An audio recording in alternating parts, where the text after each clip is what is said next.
What's happening, Hot Wheelers? Joe Motor here. I've been getting a lot of cars in the mail lately, and I'm waiting on a couple more. There's a couple of videos I want to do, but I'm still waiting on a piece. And then there's some Ford GTs I'm waiting on because I want to do a video of all the GTs here that everybody's already getting but me for some reason. Ordered them a long time ago, and they still haven't shown up. So when they get here, I'm going to do a Ford GT party, no matter how late to the party I am. But in the meantime, I've just got a few random pieces here that I've picked up and thought I would go ahead and crack open in the meantime, and then finally when those final cars come in, I'll try to do those other videos. But here's some random stuff just to crack and yak on for the time being.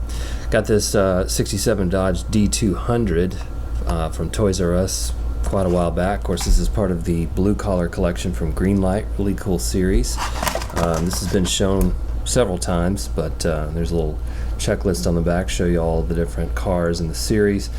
Lots of cool stuff. I just didn't pick all of them up because I'm kind of focusing on race cars right now, but this is such a cool piece, and I think, if I'm not mistaken, this was like a crowd favorite. I think Greenlight actually asked its fans to vote on this piece. Correct me if I'm wrong, but I'm pretty sure that's how this piece came to be. But let's crack it open and take a close look.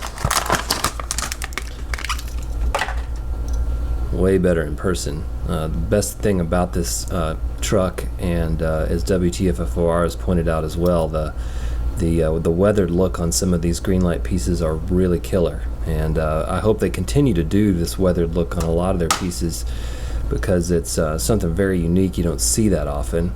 We used to see it on the Johnny Lightning Projects in Progress series, but Greenlight would do it every once in a while. Now it seems like it's Greenlight who's really taken off with the rust and the scratches and the sort of weathered look. And even in the bed here, you see all those scrapes. Looks like it's been used.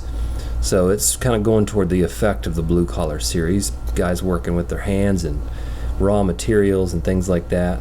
Just love this front end. I haven't really historically collected this truck that much, but a couple of key castings, and this is certainly one of them. And the detail here on the front, where you actually have sort of a rusty color in the grille, and kind of a red color at the bottom. Really sort of a nice accent, those sort of amber blinker lights there next to the headlights. Really distinct headlights on that Dodge truck. There's the rusty hood for you. And then the hood, I think, opens on this piece. Feels like it does. Yeah, there it goes. So you got a little reddish orange engine in there with the chrome filter there thing on top there. My terminology's not always right on point here. I love the tampo on the side here, and this is why I think it was voted on. If I remember correctly, they put a few liveries past the fans, and I think this was a favorite, and this is why this came to be. But I could be wrong on that. I could be remembering that wrong. Look inside the dash. It's nice and blue. It looks like the steering wheel may be a little crooked, but the seats are nice and white, got some texture in there. But this is a really cool piece. Now the problem is, I'll show you the back real quick. See the red, rusty red tailgate there with the Dodge logo. Nice sort of diamond-shaped tail lights, and you even have a nice little rust detail right here on the back. Really super, super tiny details, and great license plate there. And then on the bottom is serial number, and then the all-metal base with the rubber tires. The problem with this piece is that it's the Dodge D200, meaning that it is the bed is extra long. So if I show you the D100, which those of you who know trucks already know this, but this is the D100, which also is a great casting. I looked at this in a previous video from the Running on Empty series. It's also got a sort of flat finish, rusted out look, and it's a different model, but it's the D100. So you can see the bed is a lot shorter. What that means is it won't fit in my display case, so it's gonna have to go like that if I want to put it in the case, and I don't really enjoy that. So I'm kind of bummed about that, because I really love this truck and it goes really well with some of my other trucks, but it doesn't fit in the case because they decided to go with the extra long bed. But you know, it'll find another place to live. But there's that piece, and then Let's see, what else have I got here? These have been shown a million times. I finally got these. I didn't really pick these up the first time around. I should have gotten the Mazda. I'm a big fan of this Mazda RX-3, but I haven't been a fan of the liveries that they've been putting out of these. There is a yellow version of this that is, I think Kyosho puts out, that has an amazing livery on it, and I just don't think Hot Wheels has hit this one right just yet. I think the only other version of this is the purple one, which is cool, but I still don't think they've hit the pitch perfect version of this car yet. This yellow one might be a little closer, I'm not sure, but we'll crack it open anyway. There's something about it, just doesn't sit well with me. I love the, I like the yellow. Something maybe about the circle, maybe that should be white. Maybe I don't like the fact that it's all yellow through there. Usually you see the white patch there for the number, the circular patch. I don't know what it is, but I love this car. This car is such a cool little mean little Mazda, and I feel like they just haven't hit it right yet. I don't know, what do you guys think? I feel like this car is great, the casting's great, and of course they use these new rounded tires, which are super cool. And it's great to get the metal on metal and the racing livery, which is even nicer once you get out of the package. Just love that little car, but for some reason the design of these has not really impressed me yet. So anyway, worth having a piece, but maybe it'll grow on me. The other one is the Acura NSX, which I think was the favorite, sort of the favorite of this assortment. But it wasn't really a vintage car, so I didn't grab it. But guess what? I did anyway.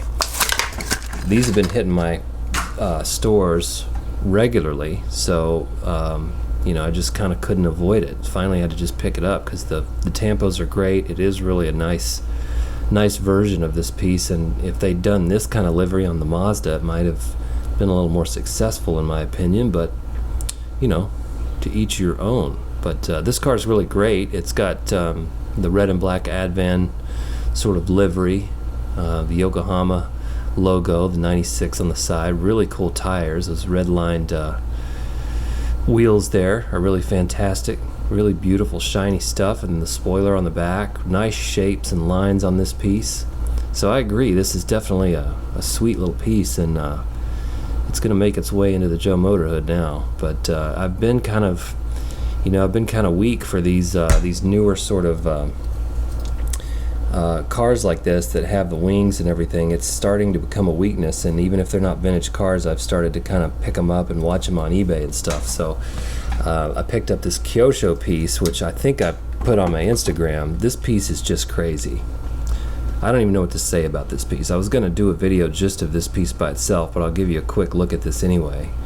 I mean, these Kyoshos really sort of put all other die-cast details to shame. And it's not to say I still don't love my Hot Wheels and my Johnny Lightning, but when you look at one of these Kyoshos up close, I just can't stop looking at this car. The details of this are just blow me away.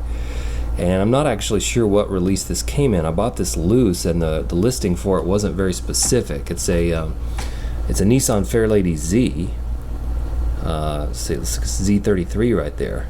164 is made by Kyosho, but I'm not sure which race or if it's modeled off of a particular award-winning car. But Kyosho's been making little versions of these cars, and they are just killer. I don't even know what to say about this car. Like, it's just, for a 164 scale car, this thing just blows my brain away. Like, I don't understand it. So I'll just kind of show you this in the camera, and you can kind of look it over. But I picked this up loose. I've been watching a few others. They are quite expensive. They are not cheap. So I may not be adding very many to my collection at once. But just look at these wheels. Those wheels underneath it. I don't know if you can see that or not. The metal wheel behind the tire there. Oh my gosh, look at that. So I'm in awe with this Nissan Fairlady. I really love the flat black paint, the mirrors on the side, the wing in the back, the lensed lights, the tiny little edged grille details on top of the hood there, and the decal work, the tampo work is just super sharp and perfect. I mean, look at how low that goes to the ground, how flat that is. That is just a mean looking thing right there. Anyway, kind of got off track with this Nissan, but I just had to show it to you. And I've just kind of been starting to, my heart's starting to pitter-patter a little bit every time I see one of these cars now, because they're just so beautifully detailed. And, you know, I think the Acura, though not as detailed as Kyosho, obviously, is still quite a nice version of this Acura. And so, you know, these cars together look pretty good to me. And so, I don't know. We might be expanding the collection a little bit into this area, because I'm impressed. So anyway, off on that little tangent, and put that away. That Nissan may show up in a few other videos, so we'll see. Here's a Matchbox GT40 that I picked up yesterday at Toys R Us. It was the one item. Haven't been finding much in the stores lately. Still waiting on Auto Japan in my area. I actually ordered a set, but they haven't shown up yet, so going to be the last one to that party too. But I enjoy these Matchbox pieces that actually come in the box. It's kind of a nice nostalgic kind of thing. And then here it is in a little baggie.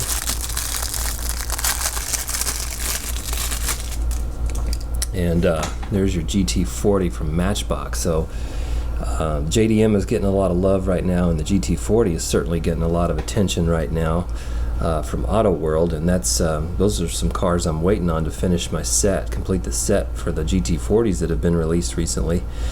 And so this one will be added to that little set. But this is a beautiful, almost a spectre flame green, beautiful color. The tires, wheels, Matchbox wheels are hard to beat for mainline $1 cars, I'm telling you. Just look at it when it rolls. It's fantastic. And then you've got the number 12 GT1 livery on the side here. Not sure what the 7 is for right there. And you got the Ford insignia on the bottom. Nice casting details. Look at all the lines, shapes, contours. Just really, really nice sharp casting details on this piece. And nice dark gray interior. Even have some details on the glass right here. The little hatch that is sort of carved out on the driver's side window there.